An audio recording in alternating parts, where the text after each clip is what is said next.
জানাবো সচিবালয়ে কিভাবে আগুনের সূত্রপাত বেরিয়ে এলো তদন্তে। ছাত্র শিবিরের নতুন সেক্রেটারি সাদ্দাম।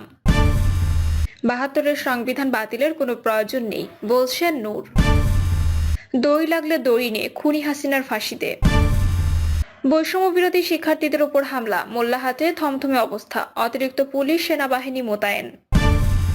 এবং সর্বশেষ জানাবো ভারতীয় সীমান্তে পিঠ দেখাবে না বিজিবি, বুক চিতিয়ে লড়বে বলছেন স্বরাষ্ট্র উপদেষ্টা। শুনছিলেন সংবাদ শিরোনাম, এবারে বিস্তারিত। সচিবালয়ে কিভাবে আগুনের সূত্রপাত বেরিয়ে এলো তদন্তে।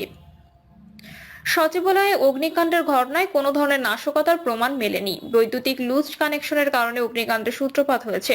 অগ্নিকাণ্ডের ঘটনায় গঠিত উচ্চ পর্যায়ের তদন্ত কমিটির প্রাথমিক রিপোর্টে এটি উঠে এসেছে।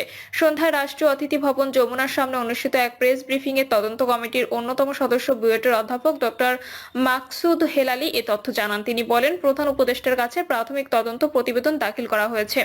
তার সঙ্গে প্রাথমিক তদন্ত কমিটির রিপোর্ট নিয়ে প্রায় 1 ঘন্টা বিস্তারিত আলোচনা হয়েছে। তিনি জানান, প্রধান উপদেষ্টা বিশেষজ্ঞ দলের কাছে বিভিন্ন বিষয়ে খুঁটিনাটি জানতে চান এবং ভবিষ্যতে করণীয় সম্পর্কে প্রয়োজনীয় দিক নির্দেশনা প্রদান করেন। তিনি আরো বলেন, আগুনের সোর্স একটাই, তবে টানেলের কারণে অন্যদিকে গিয়েছে। ফলে 6 তলায় শেষ না করে 7 তলায় আগুন নেভানো সম্ভব ছিল না। বাইরে থেকে 2 জায়গায় আগুন মনে হলেও এটা আসলে ইন্টারকানেক্টেড বলে এমন হয়েছে। বাংলাদেশ সেনাবাহিনীর বিস্ফোরক বিশেষজ্ঞ ব্রিগেডিয়ার জেনারেল মাহবুবুর রাসেল বলেন, ডগ স্কোয়াড সহ বিভিন্নভাবে আমরা পরীক্ষা নিরীক্ষা করেছি। কোনো ধরনের বিস্ফোরকের আলামত আমরা সচিবালয়ে পাইনি। ফায়ার সার্ভিসের মহাপরিচালক ব্রিগেডিয়ার জেনারেল মোহাম্মদ জাহেদ কামাল বলছেন, ইন্টেরিয়র ডিজাইনের জিনিস থাকার আগুন ছড়িয়েছে দ্রুত। সচিবালয়ে অগ্নি নিয়ন্ত্রক ব্যবস্থারও ঘাটতি ছিল বলে জানায় ফায়ার সার্ভিস। ছাত্র শিবিরের নতুন সেক্রেটারি সাদ্দাম। 2025 সেশনের জন্য বাংলাদেশ ইসলামী ছাত্র শিবিরের কেন্দ্রীয় সেক্রেটারি জেনারেল হিসেবে মনোনীত হয়েছেন নুরুল ইসলাম সাদ্দাম। এর আগে সংগঠনটির সভাপতি নির্বাচিত হন মোহাম্মদ জাহিদুল ইসলাম। এর আগে নুরুল ইসলাম সাদ্দাম বাংলাদেশ ইসলামী ছাত্র শিবিরের কেন্দ্রীয় দপ্তর সম্পাদকের দায়িত্ব পালন করেন। তিনি খুলনা বিশ্ববিদ্যালয়ের অর্থনীতি বিভাগ থেকে স্নাতক ও স্নাতকোত্তর সম্পন্ন করেন। বর্তমানে ঢাকা বিশ্ববিদ্যালয়ের অধীনে উদ্যোক্তা অর্থনীতিতে পোস্ট গ্রাজুয়েট ডিপ্লোমায় পড়াশোনা করেন। প্রসঙ্গত, আওয়ামী লীগের 1.5 দশকের স্বৈরাচারী শাসনের অবসানের পর প্রথমবারের মতো রাজধানীর সোহরাওয়ার্দী উদ্যানে প্রকাশ্যে এই সম্মেলনের আয়োজন করে ছাত্র শিবির। সেখানে সারা দেশের সদস্যরা এই সম্মেলনে অংশ নেন। ৭২-এর সংবিধান বাতিলের কোনো প্রয়োজন নেই বলছেন নূর।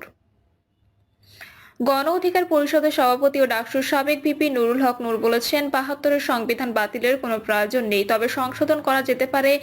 ডাকসুর সাবেক ভিপি নুরুল হক নূর বলেন, বৃহত্তর স্বার্থে সকল ব্যবধান ভুলে গণ অধিকার পরিষদকে এক করা হয়েছে। 2-1 জন এর বাইরে থাকতে পারে। তিনি আশা করেন সময়ের সঙ্গে সঙ্গে এরা সবাই যুক্ত হবেন।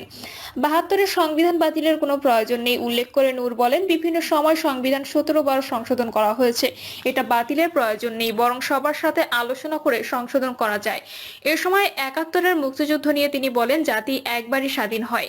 ৭১-এর সাথে ২৪-এর তুলনা চলে না। কোটা আন্দোলন ও জুলাই আন্দোলনে আহত সবাইকে সরকারের সার্বিক সহযোগিতা করতে হবে।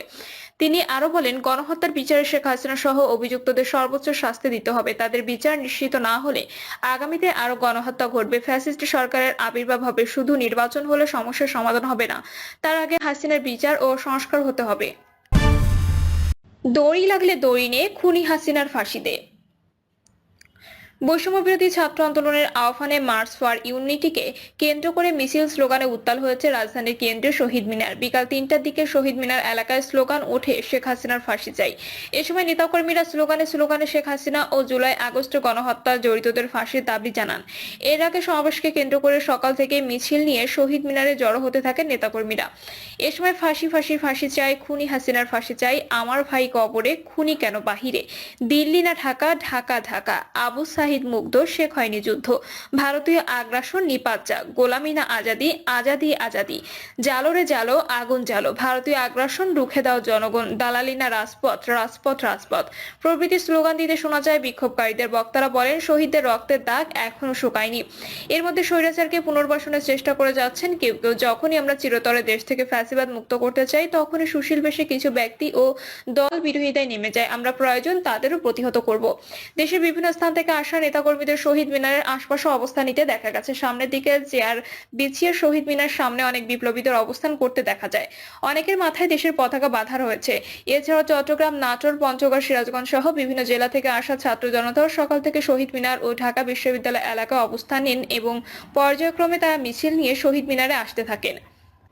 ভোরে সিলেট থেকে এসেছেন শিক্ষার্থীরা। তারা সকাল থেকে বিশ্ববিদ্যালয় এলাকায় অবস্থান নিয়েছেন। শিক্ষার্থীরা বলেন, আমরা চাই না বিপ্লব ব্যর্থ হয়ে যাক। আমরা চাই বিপ্লব যেন আগামী স্বপ্নের দেশ গড়তে ভূমিকা রাখে। এ সময় তারা ফ্যাসিবাদ বিরোধী শপথে বাংলাদেশের মানুষকে ঐক্যবদ্ধ হওয়ার আহ্বান জানান। প্রসঙ্গত, বৈষম্য বিরোধী ছাত্র আন্দোলনের পর থেকে আজ শহীদ মিনারে স্বাধীনতার ঘোষণাপত্র পাঠ করার কথা ছিল। পরে অন্তর্বর্তী সরকার এই ঘোষণাপত্র পাঠ করবে জানালে ঘোষণাপত্র পাঠ হবে কিনা তা নিয়ে বিভ্রান্তি শুরু হয়। সোমবার রাতে 1:45টার দিকে বাংলা মোটরের নিজেদের কার্যালয়ে সংবাদ সম্মেলন করে বৈষম্য বিরোধী ছাত্র আন্দোলন। সেখানে বলা হয়, মঙ্গলবার বিকেল 3টায় কেন্দ্রীয় শহীদ মিনারে মার্চ ফর ইউনিটি কর্মসূচি পালন করা হবে। বৈষম্য বিরোধী শিক্ষার্থীদের উপর হামলা, মোল্লাহাটে থমথমে অবস্থা, অতিরিক্ত পুলিশ সেনাবাহিনী মোতায়েন। বাগেরহাটের মোল্লাহাটে বৈষম্য বিরোধী ছাত্র আন্দোলনের অংশ নেওয়া শিক্ষার্থীদের উপর হামলার পর এলাকায় থমথমে অবস্থা বিরাজ করছে। হামলার ঘটনায় আহত শিক্ষার্থীদের চিকিৎসা চলছে এবং হামলাকারীদের গ্রেপ্তারে আইন শৃঙ্খলা বাহিনী অভিযান শুরু করেছে। যে কোনো অপ্রীতিকর ঘটনা এড়াতে অতিরিক্ত পুলিশ ও সেনাবাহিনী মোতায়েন করা হয়েছে। বেলা 11:30টার দিকে মোল্লাহাট মাদ্রাসাঘাট এলাকায় ঢাকামুখী শিক্ষার্থীদের গাড়িবহরে স্থানীয় সন্ত্রাসীরা হামলা চালায়। ইটপাটকেল নিক্ষেপ এবং লাঠিসোঁটা দিয়ে আঘাতের ফলে 20 জন আহত হন, যার মধ্যে 3 জনের অবস্থা গুরুতর। এতে খুলনা মাও মহাসড়কে যান চলাচল প্রায় 2 ঘন্টা বন্ধ ছিল। শিক্ষার্থীরা জানিয়েছেন, হামলাকারীরা স্থানীয় প্রভাবশালী গোষ্ঠীর সহযোগিতায় তাদের গাড়ি বহরে হামলা চালায়। সংঘর্ষ চলাকালে পুলিশ উপস্থিত থাকলেও তাৎক্ষণিক কোনো পদক্ষেপ নেয়নি। শিক্ষার্থীরা এই হামলাকে পূর্ব পরিকল্পিত বলে দাবি করেন। বৈষম্য বিরোধী ছাত্র আন্দোলনের সমন্বয়ক জহুরুল তানভীর বলেন, এটি শান্তিপূর্ণ আন্দোলন ছিল, কিন্তু আমাদের উপর হামলা হয়েছে। আমরা দোষীদের গ্রেপ্তার ও শাস্তির দাবি করছি। মোল্লাহাট থানা পুলিশের ভারপ্রাপ্ত কর্মকর্তা শফিকুল ইসলাম বলেন, ঘটনার পরপরই আইন শৃঙ্খলা বাহিনী পরিস্থিতি নিয়ন্ত্রণে আনে। অপরাধীদের শনাক্ত করে আইনগত ব্যবস্থা নেওয়ার প্রক্রিয়া চলছে। এখন এলাকায় পরিস্থিতি স্বাভাবিক থাকলেও যে কোনো অপ্রীতিকর ঘটনা এড়াতে অতিরিক্ত পুলিশ ও সেনাবাহিনী মোতায়েন করা হয়েছে। বর্তমানে মোল্লাহাট এলাকায় পুলিশ ও সেনাবাহিনীর সদস্যরা টহল দিচ্ছেন এবং পরিস্থিতি নিয়ন্ত্রণে রয়েছে। ভারতীয় সীমান্তে পিঠ দেখাবে না বিজেপি, বুক চিতিয়ে লড়বে, বলছেন স্বরাষ্ট্র উপদেষ্টা। স্বরাষ্ট্র উপদেষ্টা লেফটেন্যান্ট জেনারেল মোহাম্মদ জাহাঙ্গীর আলম চৌধুরী বলেছেন, ভারতীয় সীমান্তের দায়িত্ব পালনকারী বিজিবি এখন আর পিঠ প্রদর্শন করবে না, বুক চিতিয়ে লড়বে। তাদের সেই ধরনের নির্দেশনা দেওয়া হয়েছে। স্বরাষ্ট্র উপদেষ্টা বলেন, সীমান্তে যারা হুঙ্কার দিচ্ছে আমরা তাদের সেই ধরনের প্রত্যুত্তর দিচ্ছি। ভারতের মিডিয়া প্রচুর মিথ্যাচার করছে, বাংলাদেশের মিডিয়া সত্য ঘটনা প্রকাশ করে প্রত্যুত্তর দিচ্ছে। এজন্য আমাদের সাংবাদিকদের ধন্যবাদ জানাই। তিনি বলেন, সীমান্ত হত্যা এখনো শূন্যের কোটায় আনা সম্ভব হয়নি। খাসিয়াপল্লীতে পরপর 2টি ঘটনা ঘটেছে, সেখানে এখনো কিছুটা সমস্যা রয়ে গেছে। সেখানে এপারেও খাসিয়া ওপারেও খাসিয়া, এপার থেকে অনেক সময় ওপারে যায়, তখন নিজেদের মধ্যে চলমান সমস্যাগুলো নিয়ে ঝামেলা হয়। সম্প্রতি সংঘটিত ঘটনাগুলো 2 গ্রুপের অন্তঃকোন্দলের কারণে হয়েছে, বিএসএফ করেনি। মিয়ানমার সীমান্তে উত্তেজনা প্রসঙ্গে তিনি বলেন, গতকাল আমি মিয়ানমার সীমান্ত পরিদর্শন করে এসেছি। বিজিবির মহাপরিচালকের সাথে ছিলেন, সেখানে উল্লেখযোগ্য কোনো উত্তেজনা নেই। সীমান্ত সম্পূর্ণ আমাদের নিয়ন্ত্রণে আছে। আরাকান আর্মি এবং মিয়ানমার আর্মির মধ্যে যুদ্ধ চলছে। আরাকান আর্মি সীমান্তের মিয়ানমার অংশ